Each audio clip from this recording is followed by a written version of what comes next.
Hello again, everybody. MilPro Akron. Today I wanted to talk about something that I think has been neglected in the whole discussion on WROL, a world without rule of law. If you're an intelligent viewer, and hopefully you are if you're watching my channel, you've already seen Analytical Survival's channel. It's a great channel and you should check it out. He approaches things from a little different perspective because of his Special Forces background, and it'll give you some food for thought on things that you probably haven't considered. But I think this might be another one, and that is behavioral analysis. Behavioral analysis is a process by which a trained professional can determine someone's intent based on their body language, their behavior, their speech patterns, etc. And this can be critical when you're talking about personal protection and survival, particularly with a person who's carrying a firearm for personal protection. You have to be able to distinguish between an actual threat, a perceived threat, and something that could be completely different. So you don't want to misjudge or misinterpret those situations, because you may be placing yourself in jeopardy of shooting someone who doesn't deserve it. Now, as an avid YouTuber, you've probably seen a lot of videos out there that may on the surface appear to be a very calm situation, a police officer interacting with a citizen. And then out of the blue, a police officer or officers jump on the person or tackle them or throw them to the ground face down and handcuff them. And on the surface, these may look like police brutality, but what happens is once you've been around potentially violent situations long enough, you begin to understand them. You begin to see the signs of someone who's considering becoming violent, and they may be considering one of two things: they're going to flee or they're going to fight.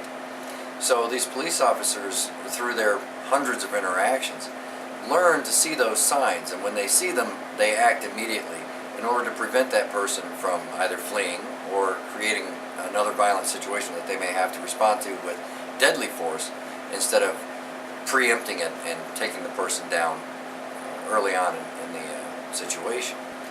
Now, this type of approach may be difficult for you to understand if you've never actually looked someone in the eye when they were trying to kill you. It'll give you a different perspective on life in general, and on humankind, and on human behavior. But once you've been involved in enough of those situations, you begin to see the difference between someone who's frightened, someone who really just wants to get away, and someone who's definitely intent on causing you harm or killing you. Being able to distinguish the difference between those types of behaviors is very, very important, especially in a WROL situation, where you're going to have to make those judgments on your own. You're not going to have police officers or the military standing by to tell you, okay, it's safe to go here, it's not safe to go there, don't talk to this person, talk to that person. You have to make those judgments on your own. So,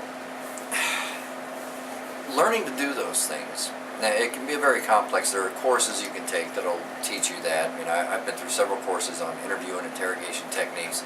They all teach behavioral analysis and being able to determine if someone's being deceptive in their speech or in their behavior.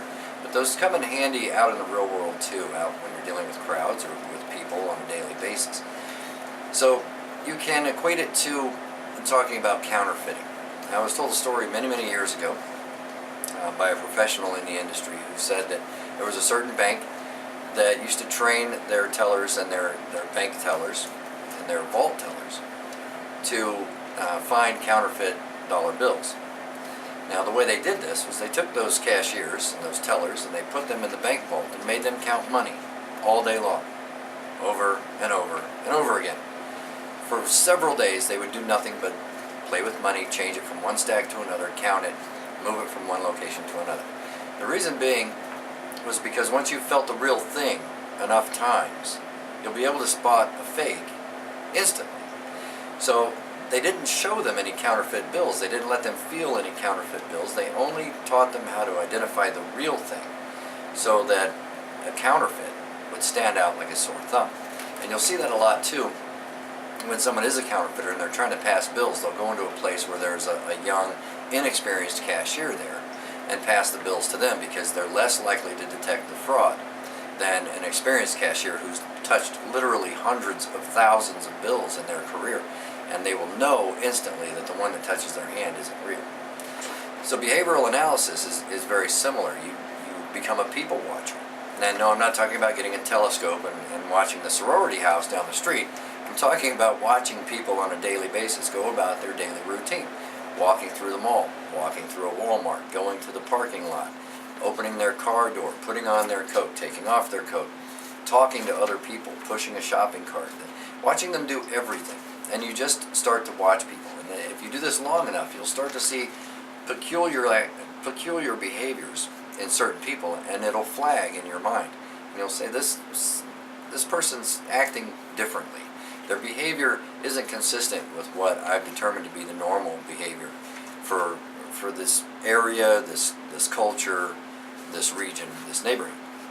So that's how you begin to identify the peculiarities in the behaviors and tell which ones should stand out and which ones should flag in your mind as something you need to pay closer attention to. Now, this gets complicated as you move from state to state, region to region, and specifically country to country, because cultures and behaviors are going to differ very widely. For instance, if you're living in Oklahoma, everybody's friendly. If you're out in the rural areas of Oklahoma, you can walk down the street and everyone will say, "Hi, how you doing?" You know, that's just normal. They don't know you, but they're friendly people and they're going to say hi and you know, ask how you're doing. Well, take that to California, where people are used to minding their own business. You don't bother me and I won't bother you, and I'm not going to talk to you if I don't know you. I'm not going to say hi. I'm not going to be overly friendly, because everyone's too afraid to interact with each other out there because their culture has kind of trained them to be that way. So someone walking through a Kmart in California saying hi to everybody, "Hi, how are you? How you doing?" They're going to flag as having a peculiar behavior that's abnormal. It's not going to fit in with the culture out there, and so they're going to stand out like a sore thumb. Now, determining threats and being able to understand the battle space and the culture and all of that, it helps you in two ways. Number one, it helps you identify what you specifically need to pay attention to in any environment. But it also teaches you how you need to act in order to blend in and more or less disappear within that culture and within that environment. That's very important in a WROL, where you don't want to stand out, you don't want to draw attention to yourself. You want to blend in and you want to pass through an area very passively and unseen and unnoticed, so that nobody pays you a second thought.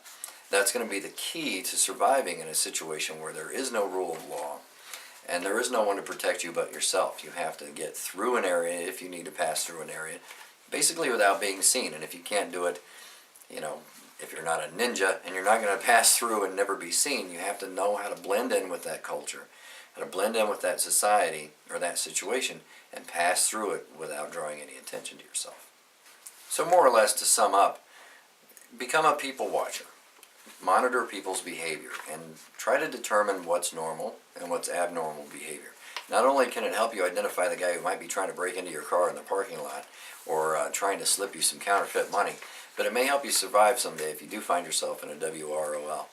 The people who currently live in a situation that's more or less WROL, you know, if you look at some of your inner cities and certainly certain countries around the world, they're going to have an advantage because they've had years of training living under those conditions to understand the environment and understand what to watch and what not to pay attention to. So you have a learning curve that you have to defeat. So you need to get out there and you need to do some study and pay attention to your surroundings and watch people and watch their behavior and try to determine what's normal and what's abnormal. Behavioral analysis, situational awareness can save your life on a daily basis. It doesn't have to be a WROL situation. It could be your daily life, just going to your car in a parking lot on your way home from work. So pay attention, do some studying, and good luck. By the way, our 300 sub contest is still going on. I think we've only gotten about 10 subs off of the contest, but you're not going to win anything. It's going to be a donation to the Wounded Warrior Foundation in the name of, the Wounded Warrior Project, in the name of the MilPro Akron channel viewers. So tell your friend, get some subs out there, and if we hit 300 subs, we'll do a donation, and we'll do another donation at 1,000 subs. So good luck, take care.